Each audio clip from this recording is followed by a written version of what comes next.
on regarde, on regarde les points positifs qu'il y a en nous. J'ai déjà répondu, Rabbi Nathan, il vous a déjà donné la réponse. Comment trouver une connaissance simple d'un enfant? Voilà, il me dit, on regarde les points positifs qu'il y a en nous.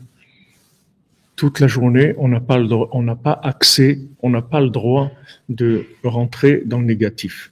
Ni nous, ni les autres, ni sur les autres, ni sur nous, ni sur les autres. On n'a pas le droit.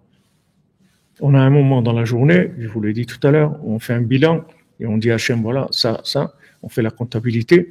On ne peut pas faire de la comptabilité toute la journée et regarder les déficits toute la journée, sinon on va fermer la boîte si on commence à voir les déficits toute la journée. Donc maintenant, en fait, le jugement qu'on a dans notre vie sur nous, il dépend de nous. Il ne dépend pas d'en haut.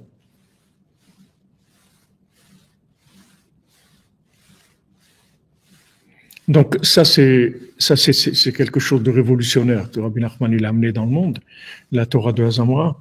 Et cette Torah-là, la Torah 282, et il a dit que, voilà, que ça. Il a dit, on fait que ça, que Hazamra, non Hazamra, que Hazamra, c'est tout. Que Hazamra toute la journée. Je veux pas entendre, je veux pas savoir, tout ce qui est en moi, tout ce que j'ai de négatif, je veux pas en entendre parler. Je veux pas le voir, ça m'intéresse pas.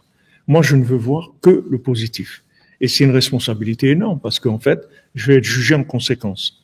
Donc c'est pas un exercice de coach ou de psychologie. C'est que maintenant le jugement que je vais avoir sur moi, il dépend de ça. Voilà, on est jugé par notre parole, comme tu dis Vincent. Donc maintenant, par le fait qu'il regarde les points positifs, alors il va sortir complètement de l'accusation et il va rentrer dans le mérite. Il va devenir quelqu'un de méritant. Et avec ça, il peut faire tchouva. Maintenant, il peut faire tchouva. Parce qu'il est quelqu'un de méritant. Donc, il peut faire tchouva. Mais si maintenant, il s'habitue à regarder que les défauts chez lui, il va jamais faire tchouva. Il peut pas revenir vers Hachem. Il est bloqué, il s'est bloqué lui-même dans sa situation. Et c'est ça qui est écrit dans les psaumes. Encore un peu, et il n'y a pas de rachat, c'est-à-dire il n'y a pas de mécréant, il n'y a pas quelqu'un de négatif. Encore un petit peu, c'est-à-dire trouve un petit peu de bien.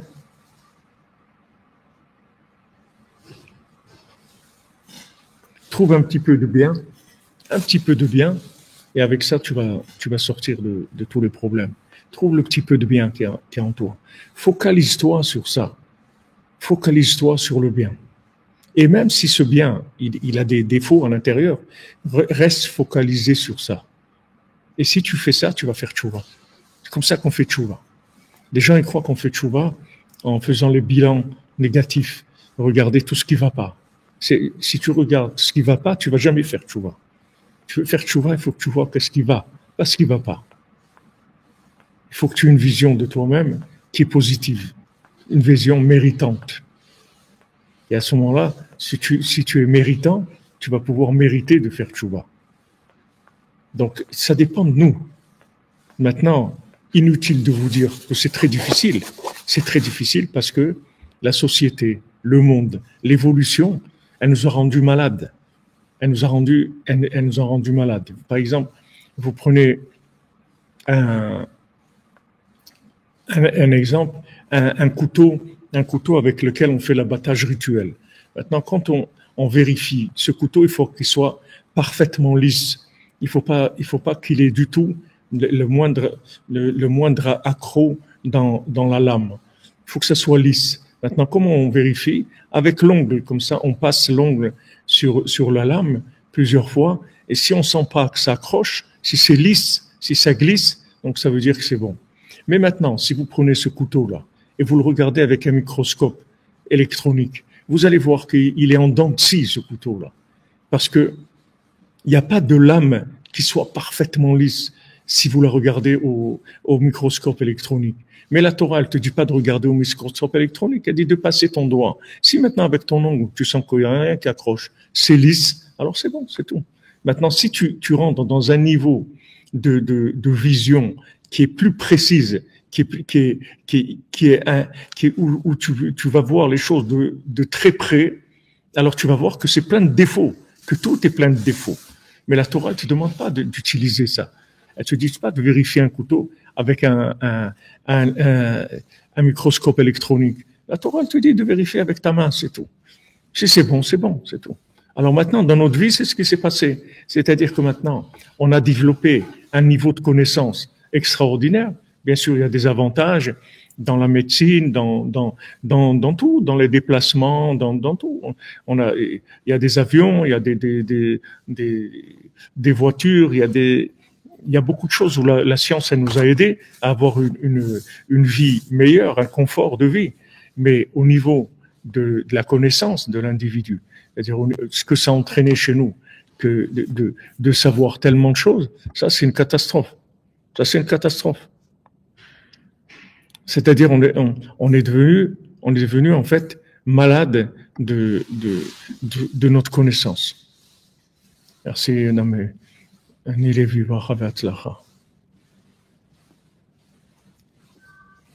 Vous comprenez?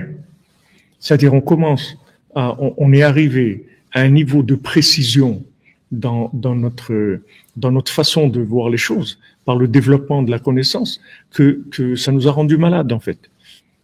Ça nous a rendu malades. Alors que maintenant les choses elles sont simples. Pourquoi aller voir chercher la petite bête, comme on dit, ça vient parce que tu sais trop de choses. Tu sais trop de choses. Maintenant, tu es malade, c'est tout. Tu sais tellement de choses que tu peux pas voir une situation simple. N'importe quelle situation, tu vas trouver quelque chose qui va pas. Donc, tu es malade.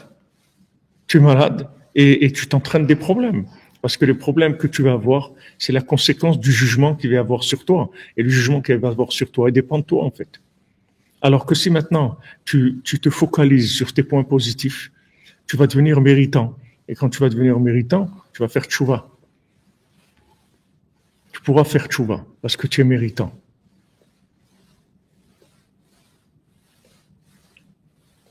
Voilà où on en est. Voilà où on en est, c'est-à-dire avec, soi-disant, le développement de la connaissance.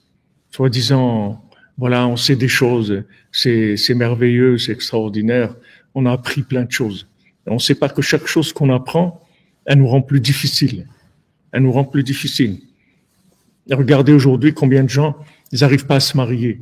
Ils n'arrivent pas à se marier parce que ils savent tellement de choses qu'ils peuvent pas imaginer que quelqu'un est bien. Tout de suite, ils vont voir des défauts. Ils vont voir un défaut comme ça, un défaut comme ça. Il a l'air comme ça, il a l'air nerveux, il a l'air radin, il a l'air fatigué, il a l'air ça, il a des défauts. Donc les gens ne peuvent pas se marier. Ils sont pris à leur propre piège. Ils sont pris à leur propre piège, les gens. La vision des choses qui a atteint un niveau de précision qui est tellement élevé qu'en fait, elle rend la vie impossible. Vous voyez le génie, il peut parler avec personne. Il est seul. Il peut parler avec personne parce qu'il peut supporter personne. Il peut supporter personne puisque dès qu'il voit quelqu'un, il voit qu'il a un défaut. Donc, est-ce qu'il va pas se faire ami avec quelqu'un qui a des défauts? Donc, il est tout seul.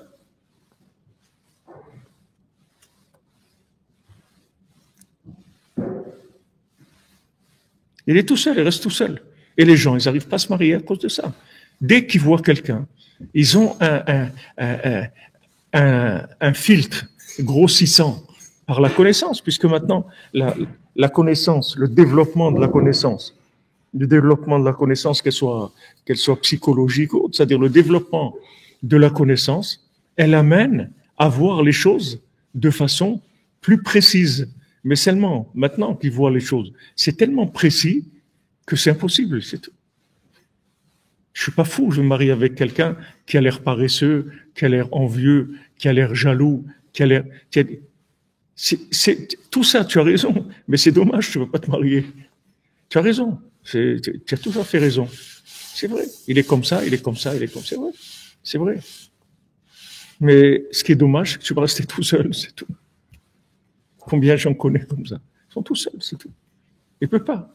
Il peut pas se marier. N'importe qui, ah, mais il est pas comme ça, mais elle est pas comme ci, mais j'ai peur, elle a pas ça, et il est pas assez comme ci, il est pas assez, ok, vas-y, continue. Continue. Tu vas rester tout seul, c'est tout. Voilà où on nous a amenés.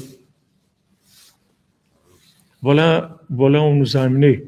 Avec cette connaissance développée, on nous a rendus malades complètement. On nous a rendus des malades mentaux. C'est pas ça, la vie. La vie, c'est pas comme ça qu'il faut prendre la vie. Rabbeinu, il nous dévoile ce secret-là.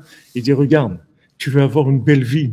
Tu veux être heureux. Tu veux être joyeux. Tu veux réussir dans ta vie. Regarde le bien qui est en toi. C'est tout. Ignore le mal. Ne regarde pas le mal. Ne regarde pas. Tu regardes pas le mal. Un petit moment par jour, tu veux parler avec Dieu, tu parles avec Dieu, tu lui expliques, voilà, j'ai tel défaut, j'aimerais arranger, etc. Tu te demandes pardon, je fais des bêtises et tout. C'est tout. 1 heure par jour, t'as pas le droit à plus. 1 heure par jour, tu peux t'analyser. Et encore même là, il faut pas aller trop loin. Il faut pas aller trop loin parce que si tu te casses le moral, les Bresleviens ils expliquent. Si maintenant, quand tu as fini l'Aïdbo des doutes, tu as le moral cassé parce que tu t'es vu dans quel état tu es, ça a cassé le moral, t'as rien fait dans l'Aïdbo des doutes. L'Aïdbo des doutes, il faut que tu la finisses dans la joie, dans l'espoir, dans un esprit constructif, un esprit positif. Et tu as un moment dans l'Aïdbo des doutes où tu vas regarder tes défauts, mais c'est tout. Mais toute la journée, t'as pas le droit de regarder des défauts. T'as pas le droit. Tu dois regarder que tes qualités, c'est tout, pas des défauts. Et si tu crois que tu en as pas, Rabbi Nathan, il te dit cherche. Parce que c'est impossible que tu n'aies pas des points positifs. Donc cherche, c'est tout. Cherche ces points positifs, focalise sur ça. Et quand tu vas focaliser sur le positif, tu seras jugé du ciel positivement. C'est-à-dire que tu deviendras quelqu'un de méritant. Même si tu fais des milliers de bêtises par jour, c'est pas grave. Si tu vois un point positif en toi, tu changes de banc des accusés, tu passes sur le banc de méritants. Et quand tu deviens méritant, qu'est-ce que tu peux faire? Tu peux faire tchouva. Tu peux revenir vers Dieu. Mais si maintenant tu es toujours en train de regarder tes défauts, tu vas rester bloqué. Tu vas te paralyser. Tu vas rien faire. Tu vas rien faire. Même si tu veux faire un commerce, il faut un minimum de naïveté pour faire un commerce. Parce que si tu fais une étude de commerce poussée, il y a aucun commerce qui marche dans la vie. Voilà, ils ont fermé Auchan, ou je sais pas quelle grande surface. Ils ont fermé tous leurs magasins. Voilà, 200, je sais pas combien de magasins. Ils ont tous fermé. Ça y est. Alors, mais ces gens-là, ça fait 50 ans qu'ils existent, ou 40 ans. Ils ont gagné de l'argent, ils ont fait du business et tout. Maintenant, ils ont fermé. Maintenant, si tu commences à faire une étude de marché avec un esprit critique qui va tenir compte de toutes les données de marketing et tout, tu fais rien, c'est tout. Et t'as raison, c'est vrai. Qui est-ce qui te dit que ça va marcher? Regarde, il y a beaucoup de trucs, il y a beaucoup de magasins, il y a beaucoup de gens qui sont faillites, il y a beaucoup de gens qui ont fait ça, ils ont fait faillite, etc. Voilà. On va t'amener des connaissances qui vont te paralyser. Mais le plus grave, c'est que les gens, ils n'arrivent pas à se marier. Parce qu'ils ont vu, dès qu'ils voient quelqu'un, ils voient des défauts. Ils voient trop de choses. Ils voient trop près. Ils voient de trop près. Il faut pas voir de trop près. Il faut rester dans le flou. Pas voir trop près.